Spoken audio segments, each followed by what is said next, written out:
How's everyone doing? Today I have a Blu-ray collection update with 7 pickups, and if you've seen any of these, definitely let me know what you think of them, and let me know which one of these is your favorite. Leave me those comments down below.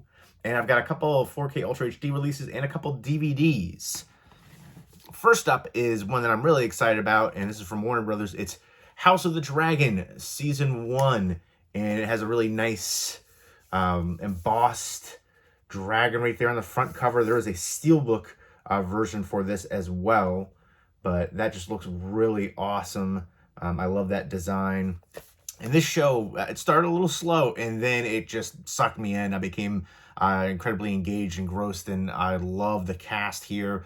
The cast does shift midway through. A lot of the characters are replaced by different actors to show that they've aged, although not everybody has done that way. Damon, for instance, he's the same. There's a few different characters that look the same throughout the whole series, which is kind of inconsistent to the rest of them. But Olivia Cooke is in here, who I think is very talented. I remember seeing her way back in the day. She was in Ouija, Quiet Ones, which I didn't like really either of those. She did some horror and stuff.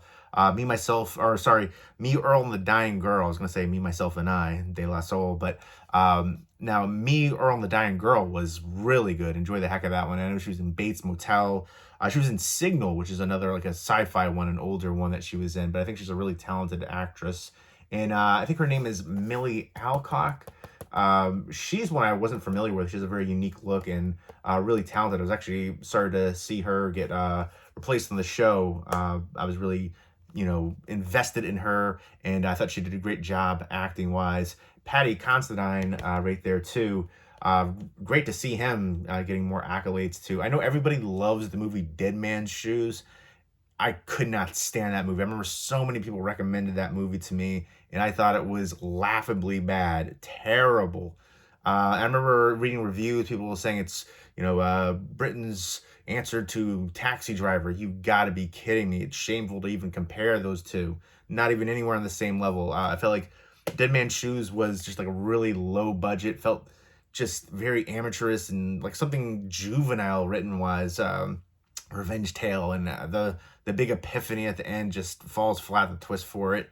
Nothing really worked in that one for me. I feel like I'm the only one that doesn't like that movie, but I am a fan of him as an actor and a writer and director. He did a movie that I never hear anybody talk about, Paddy Considine, called Tyrannosaur. Robert Mullen, I think, was the lead actor in there. A real mean guy in there, but that movie was incredible to me, and it doesn't have a Blu-ray release here in the US, just a DVD.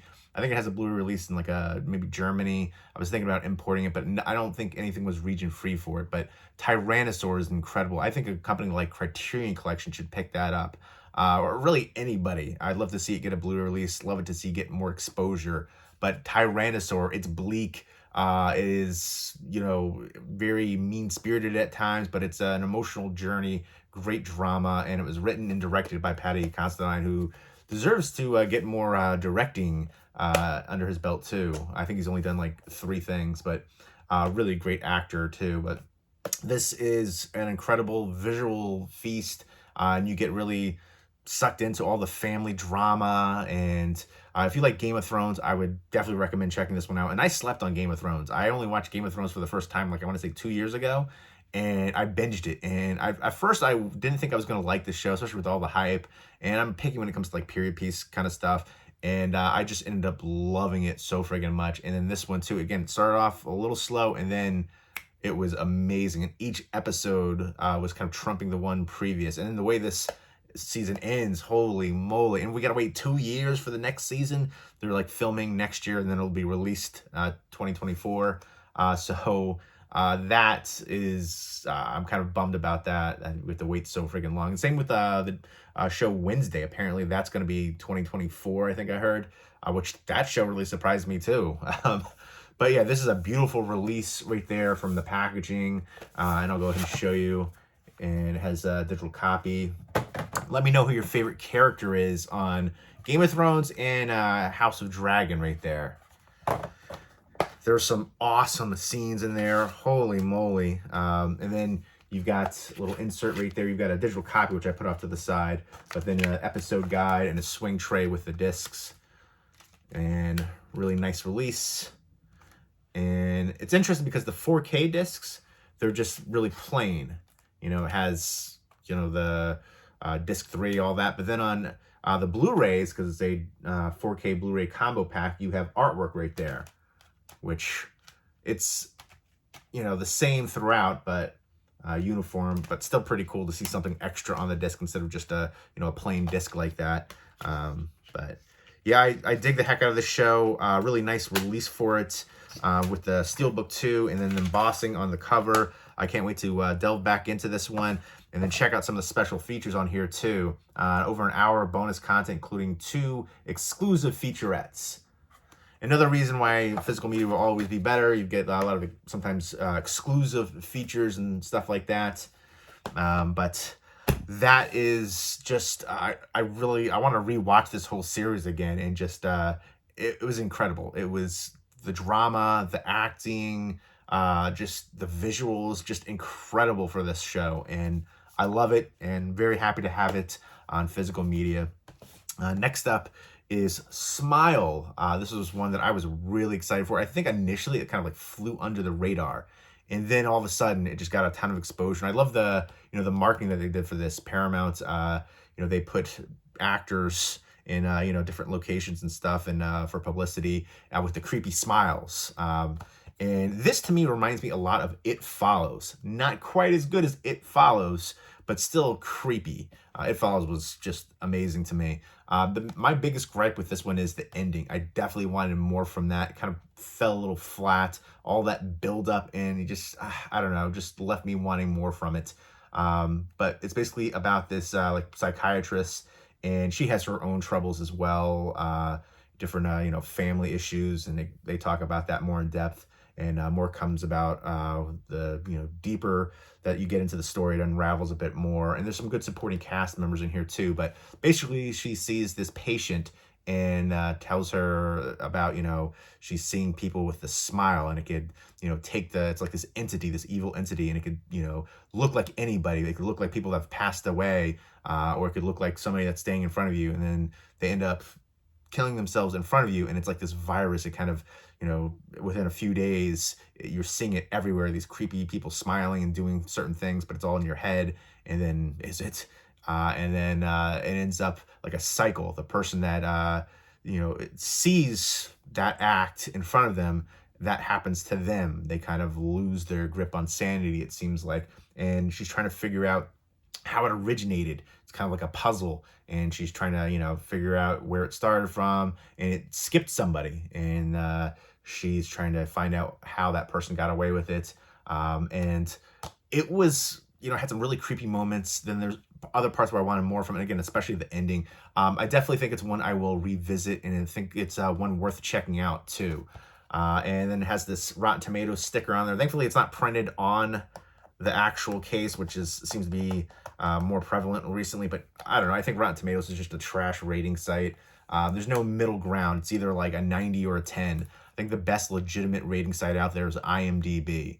But there we go. Nice 4K release from Paramount. Includes the terrifying original short film that started it all. A lot of these like short films, I'm so happy that are getting you know, the feature-length treatment. Like Clown was another one, which that was really clever how the creator for Clown got that off the ground, saying it was from Eli Roth when it wasn't. Still, a lot of people think it was directed by Eli Roth, and it wasn't. He was a producer. Eli Roth saw that, the short, and reached out to the guy, and that took off, and Clown was amazing too. So a lot of really creepy shorts being turned into feature-length films, and I think that's awesome.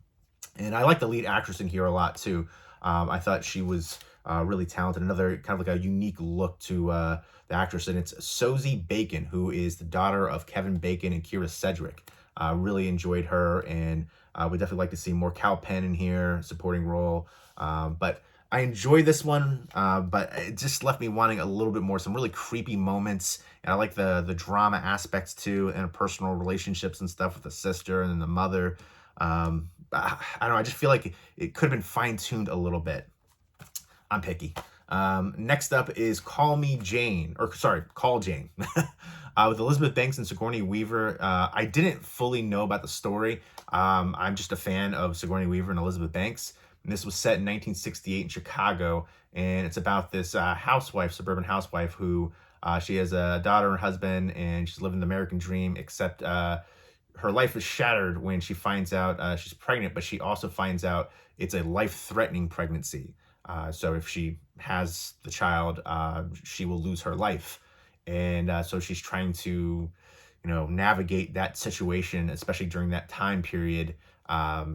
Things weren't available, and this is a very controversial film, especially in this day and age too. So, they're talking about this underground network and providing the only available alternative held by advocates, including Sigourney Weaver in here. And they're trying to save not only Joy's life, but changing it forever. So this is going to be, an emotional, impactful film, especially people who've, gone through things like this. And again, in this time period, it is controversial. So there you go. I actually, again, I didn't know about the full storyline for this one initially. I'm definitely a fan of both of them. So I'm expecting really good acting, but also a lot of drama and emotional impact for sure. This is from Lionsgate. And another one from Lionsgate right here is American Murderer. This is apparently based on a true story. It's about this guy, Jason Derek Brown, who's a con man. And he's, just doing a bunch of different scams. And then he becomes on the FBI's radar. And I think he's like one of the top 10, people out there on the list. And they're just most wanted list, and they're trying to find him, and he's, I guess, just doing more elaborate schemes and scams. And it looks like it's going to be a decent, well-acted cast here too. Ryan Phillippe and Dina Menzel, a few other recognizable people. So I'm expecting some good tension in this one, and I'm not familiar with this case, so I'll be definitely checking this one out soon. Jackie Weaver, I always like Jackie Weaver. So there we go, American Murderer. Although it sounds like a lot more like scams and cons and stuff like that, but we shall see. This one, the cover was like, what is going on here? How old is Diane Keaton in this? It sounds like it should have been called 30 Going on 70. It's basically this 30-year-old girl who goes to this Palm Springs bachelorette party, and then she wakes up as a 70-year-old. And so it's like, 13 going on 30, Freaky Friday, Big, things like that. And yeah, so she's becomes an unlikely social media sensation. And so, yeah, that sounds wild and interesting. Again, you've got Diane Keaton, Taylor Page, a few other recognizable people in here in the supporting cast. I didn't hear good reviews for this one. I do like Diane Keaton. And that cover, though, was like, what is going on here? And I do like those kind of movies, not just like the body swap ones, but like, they're the aging ones and stuff like that. They, learn a life lesson usually. And then now with the social media aspect, I'm definitely curious to check this one out. Another Lionsgate release. And then this one has, the next two, I believe, have Blu-ray releases, but I just got the DVDs for them. They're Lionsgate right here for Ghost season 1 right here. This was a CBS and Paramount Plus show. This, I've heard really good things about it. It looks quirky, and apparently this was based off of a UK show. There's a UK show called Ghosts, and I've heard great things about that one too. I like some of the people involved here. I've seen this guy in a bunch of stuff. Utkarsh Ambudkar. I'm butchering that, I'm sure. Forgive me. I want to say he goes by like UTK or UTK, sorry, something like that. And then Rose McCleaver is, I like her. I've seen her before in some things too, but I feel like he's in just so many things recently. But yeah, it's going to be like a quirky ghost comedy kind of series is what I'm gathering from it. And they basically, she's a writer and he's an aspiring chef. And they end up, I think they inherit this big estate right here. And there's just ghosts that are haunting it. And yeah, just from the former deceased residents, the spirits there. So it's like a bed and breakfast right there. And it's just a bunch of like quirky, oddballs looking stuff going on in the characters. And there's like a hippie chick Looks like there's some kind of like medieval guy, maybe like Civil War-esque looking guy. There's a scout leader with an arrow through his neck. I think there's like a politician character in here too. So this looks like it's going to be interesting. I do want to check out the original British show as well. There's a lot of shows that people aren't aware of that are, adapted here, kind of like remade essentially for the American audience that does well in an international market. And of course, not just, movies, but TV shows. That's been happening for a long time. But next up is Medieval. And I really haven't heard much about this one. I was intrigued when I initially saw trailers for it. It's based on another true story of a mercenary leader, John Ziska. And he's supposed to be one of the greatest warriors in history. He, after the death of its emperor, the Holy Roman Emperor, goes into chaos, and corrupt kings battle for control of the empty throne. And he's trying to battle the tyranny and greed, and for those people trying to get that throne and the power, he must lead a rebel army into the sweeping saga of war and betrayal. Ben Foster. Ben Foster is the main reason that I'm interested in checking this one out. I think he is a tremendously talented actor, and for a long time I said he deserved to have more leads. Very intense. I remember him way back in, anybody ever see Liberty Heights, by the way? But he was also, he's been in a ton of stuff. But I feel like he's been, like, Alpha Dog is another one where it was kind of like an earlier part in his career. But Hell or High Water, 310 to Yuma remake. He was the stranger character in 30 Days of Night, which is my all-time favorite vampire movie. He was so freaking good in that role. But everything that he's in, he's incredible in. Just really intense. And again, he deserves to be a lead in more roles too. But you've got Matthew Good, Michael Caine, a bunch of other recognizable people in this one. So it looks like it's going to be, a historical war drama action kind of. And this is from Paramount.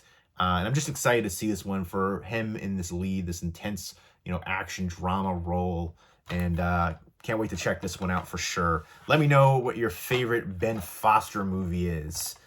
So many movies, so many great roles and performances. A lot of times I feel like the performances are better than the movie themselves. But there we go. Let me know what your favorite current TV show is. Yellowstone for me. But there you go. Let me know if you've seen any of these and what you think of them. And let me know which one of these is your favorite. Leave me those comments down below. And I hope everybody's doing well. Take care.